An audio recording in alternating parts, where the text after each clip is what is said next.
Bom dia a todos. Uma vez mais, estamos aqui para o nosso estudo no Evangelho. Hoje é dia 27 de agosto de 2020. A Karina vai fazer para nós a leitura da nossa mensagem diária. Depois a Mirella vai fazer a oração inicial. Aí a Karina vai fazer para nós a leitura do capítulo 2. Hoje estamos no capítulo 2, no final do capítulo 2, que já são a instrução dos espíritos.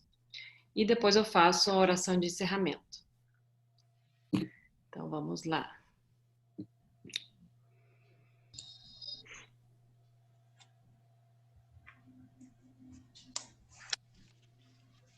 Hoje a leitura do Bom Dia Amigo de 2020, do dia 27 de agosto, é o tempo de pedir ajuda.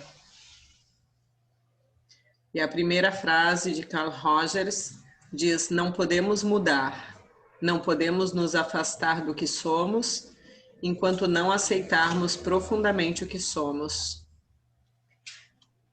Quando nossas emoções se desalinham, é natural que nos sugiram que busquemos a ajuda de um psicólogo. Dominados por forte autossuficiência, vou sair dessa sozinho, por resistente preconceito, eu não sou maluco, ou por equivocada fé, meu psicólogo é Deus, nossa primeira reação será resistir à ideia. Não nos livramos de um trauma antigo e pesado apenas com o desejo da liberdade. Carecemos de alguém que nos pegue pela mão e nos conduza à saúde do labirinto. Não saímos de uma depressão ou de alguma outra crise aterradora apenas tomando remédios, que serão úteis se acompanhados por alguém que caminhe conosco na jornada da escuridão à luz. Não nos reconstruímos sem falar sobre nós mesmos, o que é basicamente o que nos orienta o psicólogo ao nos escutar. Nas horas de mentes desorganizadas, precisamos de alguém que nos ouça para que compreendamos o que se passa dentro de nós. Nas horas em que o futuro desapareceu diante de nós, precisamos de alguém que nos faça de novo acreditar que a esperança pavimentará nossos sorrisos.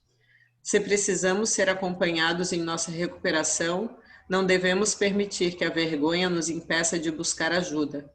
Procuremos e comecemos. Se já contamos com o apoio de alguém, de um psicólogo ou psicóloga ou terapeuta, quem quer que seja, hoje é um bom dia para agradecer o seu cuidado para conosco. Provérbios: ouça os conselhos e receba a instrução, para que você seja sábio a partir de agora. Provérbios 19 e 20. Mensagem muito adequada para o dia do psicólogo. Nada é por acaso. Nada é por acaso. É muito legal, né? Porque eu acredito que o Evangelho faz exatamente esse percurso que a Carl Rogers é da psicologia humanística, né? Ele desenvolve a terapia centrada na pessoa e acredita nessa busca da pessoa, não só que ele é dominada pelos conflitos, mas que ela busca a realização, né? Que é essa busca do self, né? Vamos dizer assim, que na verdade o self não é da humanística. Mas que a busca do self que domina a pessoa, e é isso, né? Porque, na verdade, o conflito vem disso, porque a gente nunca vai parar de tentar se realizar, né? A força que leva à realização, ela é muito mais potente. Então, dentro dessa lógica, né, essa coisa que ele traz aí, que aí vai toda em nossa pressa, né? Eu creio que esse estudo que a gente está fazendo do Evangelho, né, que vai do começo até o final, que são aquelas preces. Ai, Deus, aquelas preces são incríveis, né? São roteiros. Se a pessoa se dedicasse a estudar aquelas preces, teria todos os roteiros, os passo a passo que quer, né? A gente não vive querendo fórmula, lá nas preces tem. E aí você vê que essa coisa que ele fala, né? Se você não perceber quem você é, não tem o que fazer, né? Então, no lugar da gente perder tempo na transformação, né? Precisa se dedicar à percepção. Porque quem é que vai transformar? Depois as coisas fluem. Né? E eu creio que o Evangelho ele tem esse poder de nos ajudar a entrar nesse universo desconhecido, né? A partir da sabedoria dos Espíritos, que é muito superior à nossa. E o depois as coisas se transformam, leva o seu tempo também, né? A gente acha que é depois, amanhã, mas não é amanhã, né? O depois tem um percurso, para alguns mais longo, para outros mais curtos. E a transformação, ela acontece todos os dias. É o nosso nível de exigência que foi o que causou o adoecimento, que causa a sensação de falimento. É um absurdo. Exato, Então, porque a é a gente já começa a mudar no momento que a gente começa a perceber, né? Só que a Exato. gente acha que isso não é mudança. A mudança é a gente Radical. virar uma outra pessoa, né? É virar uma outra pessoa e não aceitar a pessoa que é, né? É um absurdo, né? Exato. Porque se a gente olhar há uma semana atrás, há um mês atrás, a gente já consegue perceber uma mudança, né? Não em todos os aspectos, mas com certeza em vários aspectos a gente já consegue perceber esses passinhos que demos, né? Se a gente tiver auto-amor, sim. Basta querer olhar, exatamente. Se a gente tiver auto-amor, se a gente tiver autoestima, sim. Né? Se a gente ficar preso no ego exigente, adoecido, a gente vai estar sempre insatisfeito com os passos que a gente dá e com os avanços que a gente dá, porque a gente está preso na culpa, né? Correto. Isso. Faremos Tá. nossa prece agora. Isso, obrigada.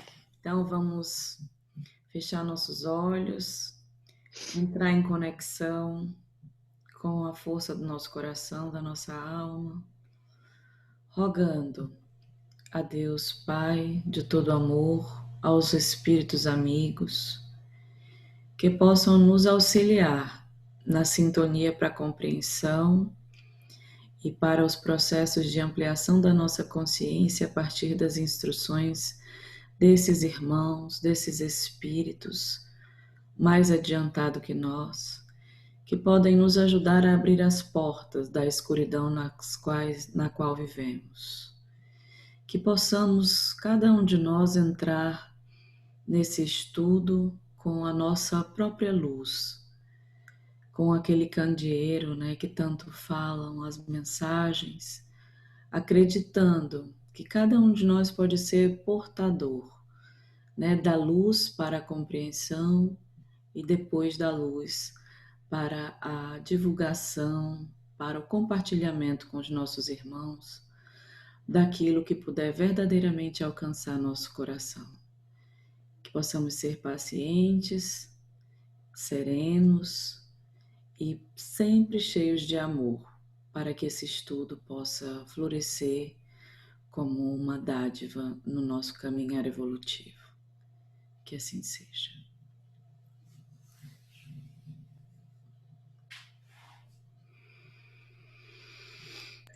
Então pedimos Então a agora, permissão, desculpa, para começar o nosso estudo de hoje. isso. Agora a gente vai. Queres participar do Evangelho, filha? A gente vai começar então com a leitura do último versículo do capítulo 2, que é Instruções dos Espíritos, uma realeza terrena. Uma rainha da França, Havre, 1863. Nada com isso. Eu fico. Só um pouquinho. Quem melhor do que eu poderia entender a verdade dessas palavras de Nosso Senhor? Meu reino não é deste mundo? O orgulho me perdeu sobre a terra. Quem, pois, compreenderia o nada dos reinos do mundo senão eu? O que eu levei comigo de minha realeza terrena? Nada, absolutamente nada. E como para tornar a lição mais terrível, ela não me acompanhou sequer até o túmulo. Rainha eu fui entre os homens, rainha eu esperava entrar o reino dos céus. Que desilusão, que humilhação, quando em vez de ser recebida como soberana, eu vi acima de mim, mas muito acima, homens que eu acreditava bem pequenos e que desprezava, pois não eram de sangue nobre. Agora eu compreendo a inutilidade das honras e das grandezas que se busca com tanta avidez sobre a terra. Para se preparar um lugar nesse reino é preciso abnegação, humildade, caridade em toda a sua plenitude, benevolência para com todos. Não se vos pergunta o que fostes, que posição ocupastes, mas o bem que fizestes, as lágrimas que enxugastes. Ó Jesus, tu dissestes que teu reino não era deste mundo, pois é preciso sofrer para chegar ao céu, e os degraus do trono não levam até lá. São os caminhos mais penosos da vida os que conduzem a ele. Procurai-os, então, na estrada de abrolhos e espinhos, e não entre as flores. Os homens correm atrás dos bens terrenos como se os pudessem guardar para sempre. Mais uma ilusão. Logo, percebem que apenas encontraram sombras e negligenciaram os únicos bens sólidos e duráveis, os únicos que os levariam à morada celeste. Tende piedade daqueles que não ganharam o reino dos céus. Ajudai-os com as vossas preces, pois a prece aproxima o homem do Altíssimo. É o traço de união entre o céu e a terra. Não o esqueçais. É uma leitura curta, mas eu acho que muito tocada no sentido de uma experiência real, de alguém, né, que foi encarnado como nós hoje somos, né, e que vivemos os mesmos questionamentos, creiamos ainda nas mesmas coisas, no poder, no nome, como ele diz aqui, no cargo, de uma certa forma, trazendo para nossa vida, ou para minha vida, né, que eu não sou rainha, mas quando alguém pergunta, né, e aí, quem tu és? Geralmente a pessoa diz o nome, fala onde trabalha, como se aquilo, o cargo, fosse quem o definisse. E eu, por muito tempo, fui assim. E no momento que eu passei a ser mãe, digamos, não me sentir como trabalhadora, porque eu não trabalhava fora de casa, isso para mim teve um impacto muito grande. E porque para mim essa realeza perdeu o nome, eu não tinha mais um cargo, eu não tinha mais um trono. Qual é o meu trono? E naquele momento foi um momento de muita dor, muita luta,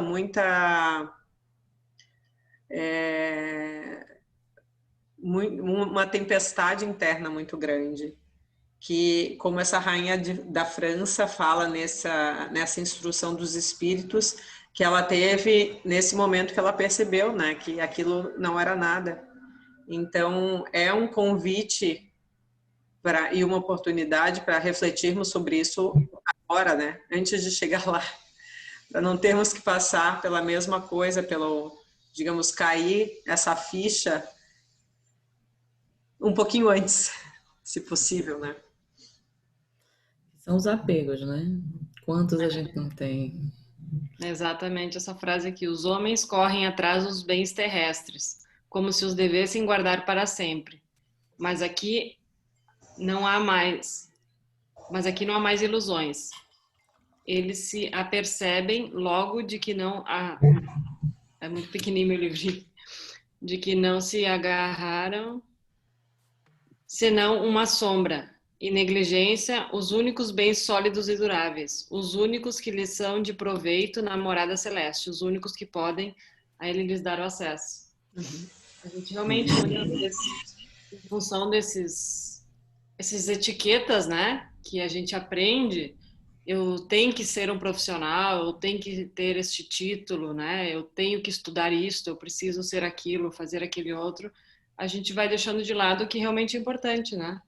E quantas pessoas estudam pelo título e não têm o conhecimento, né, verdadeiro? A nobreza de alma, até daquilo que estuda, né? Até daquilo que estuda. Você tem vários e vários títulos, mas você não tem aquilo dentro de você. Que seria o mais importante, né? Porque aí você leva. O estudo é uma coisa que você leva, né? Se você realmente não trabalha pelo título, mas pelo conhecimento, né? Por enraizar aquele conhecimento. Por exemplo, eu posso dizer que estudei o Evangelho, né, no caso de ler, 20 anos da minha vida, vamos supor. Mas se durante 20 anos eu tiver só lido e nunca tiver praticado, eu vou levar o título de quem leu o Espiritismo ou de quem, né, era um grande estudioso do Espiritismo, mas que não tem nada daquilo dentro de si. Né? É o caso de, muitas vezes, a responsabilidade da oratória, da palestra, porque você pode pegar o conhecimento tá ali, né? Você pode botar para fora e para dentro, que é a riqueza. Imagina no caso de uma rainha, né? Porque o mundo ele é material, né? Ele é materialista ainda. Ele não tem essa consciência do espírito imortal, né? E que nós não somos um corpo, né? Que tem um espírito, mas um espírito que está provisoriamente num corpo.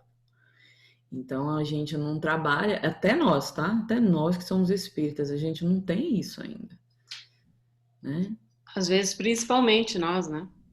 Exato, porque fala da boca para fora, mas É. para dentro não tem, né? Aí as pessoas se encontram em conflitos imensos, porque não sabem lidar com as dores, porque não sabem lidar com a morte. Nós não Não, temos a raiz, né? Ainda. O apego é muito grande, que é o apego que é medo, né? Obviamente, tem medo de perder, de não. exato, e quando a gente tem o conhecimento, como a gente sempre fala, a responsabilidade é muito maior, né?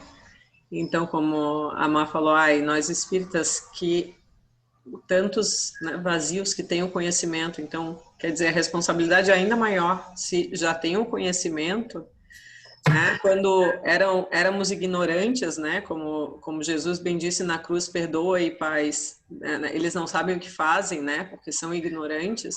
É uma coisa. Agora, no momento que a gente tem o conhecimento, que a gente começa a ler, começa a se informar, começa a estudar, não tem mais desculpa, né? É um dever, é uma. E aqui, para mim, uma das frases que para mim mais me tocou dessa leitura foi sobre os caminhos mais penosos da vida, que a ele conduzem. Procurai, pois, o caminho através das sarças e dos espinhos, e não entre as flores. E isso é uma coisa que para mim, cada vez mais frequentemente me vem aos olhos, da gente realmente perceber como oportunidade os conflitos, e são tantos, né? E descobrir, e por isso mesmo agradecer que a maior oportunidade de crescimento é no momento do desafio, é no momento que estamos atravessando esses espinhos, esses caminhos espinhosos, Sim. e não no meio das flores. Procurar essas respostas na dificuldade, né? Outro dia eu estava fazendo o evangelho e aí caiu um capítulo aqui e falava sobre a parábola dos talentos, né? Que Jesus tinha dado alguns talentos para algumas pessoas, para alguns deu dois. O talento era na época o dinheiro da época, né? Então ele tinha dado dois, não sei exatamente agora a ordem, mas era 2 talentos, 5 talentos, 2 talentos, 5 e 10 para 3 pessoas. E um tempo depois ele perguntou para essas 3 pessoas o que eles tinham feito com esses talentos. O que ganhou pouco enterrou aquele dinheiro e deixou lá. O que ganhou 5 multiplicou por 2, o que ganhou multiplicou por 5 e o que ganhou 10 multiplicou por 2. E aí Jesus parabenizou os 2 que tinham multiplicado. Não foi Jesus, desculpa, o Senhor diz. E aquele que enterrou o dinheiro, ele falou que iria tirar aquilo que deu e tudo que ele tinha, porque ele não multiplicou aquilo, né? Só que tudo, se a gente só olhar do ponto de vista material, isso é como se o Senhor tivesse pedindo que eles fizessem multiplicar aquele dinheiro. Mas se a gente pegar esse talento como um talento real na vida, né? Os talentos que nós ganhamos de Jesus, por exemplo. Todos nós temos talentos que só nós temos, né? Se nós pegarmos esses talentos e enterrarmos eles, para que serviu ter esse talento, né? Então, eu fiz um pensamento assim que os talentos que Jesus nos deu realmente foi para multiplicar, né? Para que a gente ou ensine os outros, para que a gente de alguma maneira multiplique isso, né, para o bem. E eu lembrei daí, hoje nesse capítulo, eu lembrei disso, né, dos talentos que todos temos e que deveríamos multiplicar, né? E aquele que enterra, ele enterra por medo, né? Ele enterra porque ele não quer perder, Uhum. né? Então ele não vê, não tem a capacidade de acreditar nele mesmo. Você vê que multiplicar muitas vezes é investir, é arriscar, né? Por quê? Porque tudo para aquilo que você não construiu é risco. Isso mesmo se você falar sem dinheiro material, né? Você, por exemplo, se eu não conheço meu talento, se eu não conheço minhas aptidões, eu tenho que arriscar encontrá-las, né? Desenvolvendo estudos, desenvolvendo metas, muitas vezes recomeçando. Então, é uma trajetória. Então, mostra os níveis de medo, né? Essa parábola, ela mostra os níveis de medo e as consequências desses níveis de medo nas nossas vidas, né? O desperdício da oportunidade, Uhum. né? Que nós temos durante a vida na Terra, né? E você imagina, por exemplo, no caso do Evangelho de uma rainha, você imagina o quanto não pode multiplicar uma pessoa que traz, né, condições, seja da riqueza que for, tá? E aí eu lembro não sei onde foi que eu li, que era na definição do rei, né? Que o rei, para nós na Terra, é alguém que se torna referência em algo, né? Então o rei é alguém que tem realmente um talento, né? Ou algo que ele é, por exemplo, o rei do futebol. O que que ele é? Ele é alguém que tinha um talento particular, específico, que faz ele ficar ali como rei, né? Então você vai tendo na vida que são o quê? São realmente realezas determinadas pelo talento. E se você for olhar a história de cada uma dessas pessoas, né? Cada uma teve que se superar todos os seus medos para poder exercer a sua realeza, né? Independente da área que seja, pode ser um escritor, pode ser um filósofo, todos enfrentam suas sombras para poder deixar esses legados. Mas esse é que é importante, porque quando a gente chega do outro lado, né? A gente está aí com o depoimento de uma rainha, né? Alguém que tem muitas posses, né? Mas, e nós, né? Que é como a Má falou, nós também recebemos a nossa riqueza, né? E a gente também vai chegar do outro lado, né? Tendo que prestar contas a si próprio, né? Do uso que a gente fez, do talento que a gente tem, né? Exatamente.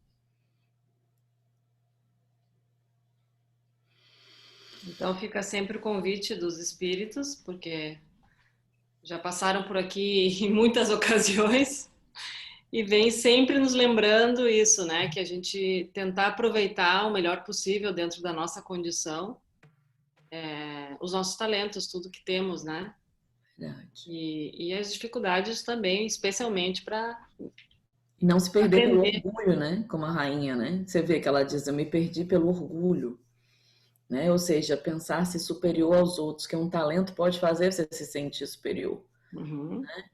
Então, assim, ficam várias dicas, né? O quanto a gente tem que trabalhar essa humildade, essa serenidade para esse processo de viver a nossa riqueza, né? De viver o nosso potencial.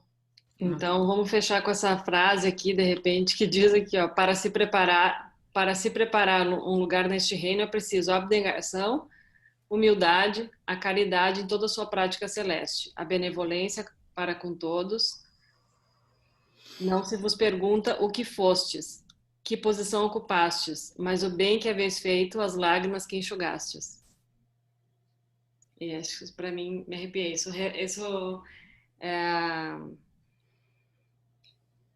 Eu acho que isso é um resumo da vida, né? Para mim, isso aqui resumiu a vida, a encarnação. Sim, é verdade. Então tá. Mais alguma dúvida? Alguém quer fazer mais alguma colocação? Não, só quero não me perder pelo orgulho, basta. Vamos deixar esse pedido então no Evangelho de hoje. Se formos atendidos, imagina quantas encarnações a gente vai ter já. Manda esse pedido para Deus que ele vai dizer, já te dei todas as condições para você não se perder, te vira. Então, vamos deixar esse pedido, por que não, né? Mas sim. Nós temos ao nosso lado, né? Nossos anjos guardiães.